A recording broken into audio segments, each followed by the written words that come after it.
This is part 2 of me coaching Jay in Bogota. If you haven't seen part 1, this is a story about a guy with very strong AA and our attempts to overcome it. But in spite of his AA, he already got laid with a beautiful Colombian girl. If you haven't seen part 1, watch it. I'm recording this while I'm editing this video. Even though this video is pretty dry, watch it till the end or just skip to the end, because this video is a great example or explanation why most of Daygame coaching out there is pretty bad. This video shows something most Daygame coaches will never show in their videos. Even though the student is doing very good on the video, he's even getting dates, getting laid and everything else, it doesn't mean he will succeed when he goes back home. So you will get what all of this is about by the end of this video. If you're struggling with AA and want to see different approaches I used with Jay to help him overcome it, this video is for you. This isn't a flashy vlog where we're doing exciting things and going on adventures. It's simply about overcoming AA in a technical way. And still, after the first part, the question remains, will Jay overcome his AA? Jay watched the previous vlog episode which I posted a few hours ago. He listened to a motivational speech/song by some Joe Rogan quotes, and now he's out and we're doing a remote session again. My goal right now is to teach Jay to talk himself out of AA by saying the same things I would be saying throughout the call or in a coaching session. So I told him in the beginning of a call that I will not be talking him into sets, I will not be encouraging him. I just told him 10 minutes into the call, I said it's been 10 minutes, 30 minutes into the call, I said it's been 30 minutes, and he's on his own until we are 1 hour in. If he doesn't approach anyone by that moment, then yes, I will jump in and I will talk to him a little bit. It's been 1 hour and I gave Jay a talk about how there is no point in me telling anything to him because this is his journey, and if he can only do sets when I encourage him, when I talk him into doing sets, then that's not gonna help after coaching. So we hear one set. Yeah. Now you did the first one, now you know that the second is always easier than the first one. The first one is the hardest, you know that, man. Well, I thought this would work. So far it hasn't worked. I really have to think what to do with him tomorrow. Yesterday after we did the morning session together, in the evening, I could talk him into doing sets through phone, so remote thing worked. Today, because he wasn't warmed up with the session before going out solo with just a call, like I couldn't get him to approach on his own. And the light at the end of the tunnel. When we finished the call, a few minutes later, Jay sent me a message that he did an open and he actually number closed the girl, and he did it on his own while I wasn't listening, while we weren't on the call, so that's really, really good. I'm gonna talk with him tomorrow a little bit about what things helped him in the end do that set, because it seemed like it's impossible. And we're out, and the way I'm gonna try to solve this thing is I'm gonna give Jay very, very simple tasks, starting from super simple tasks like asking for directions, etc., to indirect approaches, to hit and runs, to full-on sets, and all these tasks will be timed. There will be a maximum amount of time that he can spend between sets or between tasks, and the plan is to try to do this while we're together and then send him out tomorrow and try to replicate the same while we're doing a remote session. Let's see if we succeed. So, mister, you have 1 minute. Okay. To ask someone for directions to the Andino shopping mall. Go. Okay, that took you 45 seconds. Next one, you have 2 minutes to ask a chick directions to Andino shopping mall. Go. Okay. 2 minutes. Again, ask for directions to a chick, but it's a chick or a group of chicks, no guys in a group.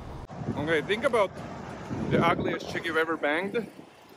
Yeah? Yeah. Now, any girl, first girl you see who is like that or better, okay, you ask her for directions again. Okay. This time, do a front stop when you ask for directions. So it doesn't matter if she's walking towards you or she's seated or standing or whatever, or it doesn't even matter how you stop her.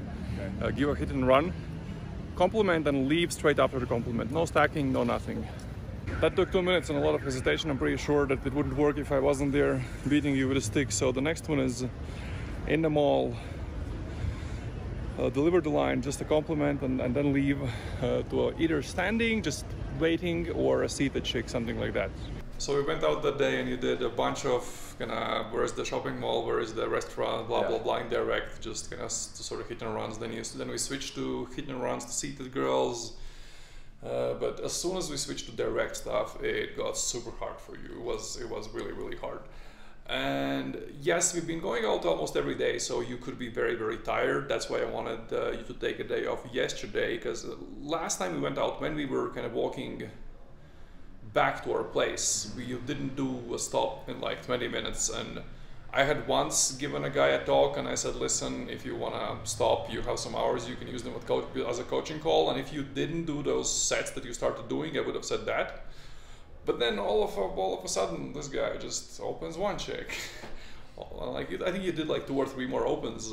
Again, like weak hit and runs, but you still did them. And it kind of gave me hope. Maybe you talked yourself into it. Maybe now you rested after yesterday, because on some days you did better, on some days you did worse. So it's really hard to understand. But now we have 2 sessions left, and the plan is very simple. We're going out today. We're going to do the same thing that we did the last time. You're going to start with directions, indirect stuff, and then slowly move into seated, standing sets direct. We'll try to do some front stops. Even if you don't do front stops, it's not important. You can stop them when they're coming to you. You can stop seated, standing. All of that is okay if you have really bad AA, but I want to see today if you can get to maybe trying to do a set by the end of the session, even if it's just decent hit and runs with standing on seated girls, or good stops and then a hit and run. If you can do that with me, then tomorrow we will do the same remotely as the last session. Okay. And that will be kind of like the big thing. Can this guy, do we have a hope? Okay. And if you do it, amazing. I'll tell you what to focus on next. And even if you don't, this is one thing you have to understand. You don't live in EU, you don't live in the US. You live a very traveling lifestyle. And with a lifestyle like that, even if you don't make it in Daygame because of AA, it's not important. You have so many other opportunities that also can be used to meet quality women. If you lived in the US or EU, that's a very different thing. Like, online is shit there, anything else is shit there. But if you go to interesting places, there are so many more options. And basically, our task right now is to see, is this guy gonna make it? Or are we gonna tell him what to do next? So let's see how this goes, guys. We started with indirect stuff, just asking for direction, just as the last time, explored the new time of Bogota. In the beginning it was slower, but then Jay saw this very beautiful blonde girl. It's this set, and that hit and run changed everything. After this hit and run, he kept doing hit and run after hit and run after hit and run. It was pretty good. Even started going further than just a compliment. Did 2 or 3 actual sets, and the last set was good 10 minute long set that ended as a number close. So we went out, and in the first 10 minutes Jay didn't do a set. I kind of hinted him, hey, come on, you're on your own. 18 minutes into the session, I told him that, well, Jay had a coaching call with a life coach and talked about priorities in his life, and that he's doing too many things in his life. And I just told him 18 minutes into the session that if you are not doing a set right now, if you're not doing an indirect approach and asking for directions, then maybe don't make this one of your priorities. Stop wasting your time and do other things in your life. And immediately after I said that, Jay did indirect open. He did an indirect kind of asking for direction things just to warm up afterwards, and then I told him do 3 more. And what happened next, Mr. J? Literally, it was like I opened 1 more directional, and then after that, it was just a full-on approach. And then you know, she was really down, and like we ended up going to a place to get a drink and had a drink. And then from there, went to the park, inside of the park, and she had to go because she had some sort of appointment with her manicure. But we ended up like kissing on the park. 2.5. Awesome. It was like a 2 hour long guy date, and like maybe like 1 hour into the date, you just went for the kiss. How you? Yeah. And that was amazing. So, of course, we still are at 50-50. Yeah, because we have to see what happens tomorrow. Because tomorrow you're totally on your own, and we'll see. But I think if you will start warming up with indirect approaches, you should be totally fine. You should be able to overcome the AA. Sure. and you have a lot of future in Daygame. If you don't warm up with indirect approaches, walk around too much, then that was probably your last idea. The history is yet to show. Jay is in our group chat, so if you want to know how he's doing, then join the group chat, ask him there. After we finished filming this last clip, Jay went out on another Daygame date and got his second Daygame date during our time together here. But this is the part where I explain why most of the Daygame coaching out there is pretty shitty. This is the part where most Daygame coaches will never tell you, yes, Jay did great, he got dates, he got a kiss clause, he got 2 lays from Daygame while we were working together. This alone is a great YouTube video, but it doesn't mean Jay will succeed as a Daygamer once we finish working with him. It's super easy to make a video and show the best parts of coaching and hide the hard parts. For example, you show how a student got so many numbers and he got a few dates, maybe even got laid, but you hide the parts where the student still had crazy AA, he could only approach when the coach was next to him, he couldn't do any sets when the coach wasn't there, and well, you look at a video like that and you see, oh my god, this student did so well, he got laid with this coach, that's great, oh my god, this coach must be so great. Well, I've coached many guys who have previously been coached by all of these guys and still had crazy problems with AA, with technicalities and everything else. And don't get me wrong, I'm not saying that everyone I coach becomes a great Daygamer. I would be lying. That Jay is the second guy I coach who still, after the coaching, hasn't fully dealt with his AA. So before you hire anyone, do your research, talk to other people, see if these guys that they coached were successful also after they finished the coaching, when they got home, could they still overcome AA on their own, and everything else. When the Europe coaching season starts, I'm usually very booked, I'm usually very busy, so I'm not really interested in selling my coaching to people that don't need it, especially because I don't hire other coaches to coach for me just so I could sell my name and then hand them off to someone else.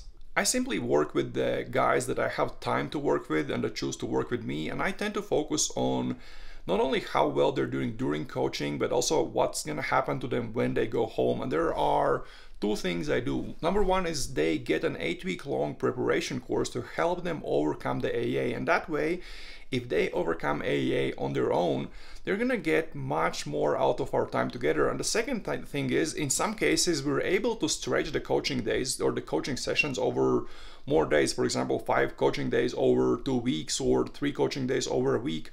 And this way, between the coaching sessions, the student goes out on his own and tries to integrate whatever we learned together on his own to make sure he can actually Daygame and do everything when I'm not near him. Anyways, guys, I should have been in New York City by now. My flight got cancelled. That's why I'm in this super weird Airbnb with bunk beds.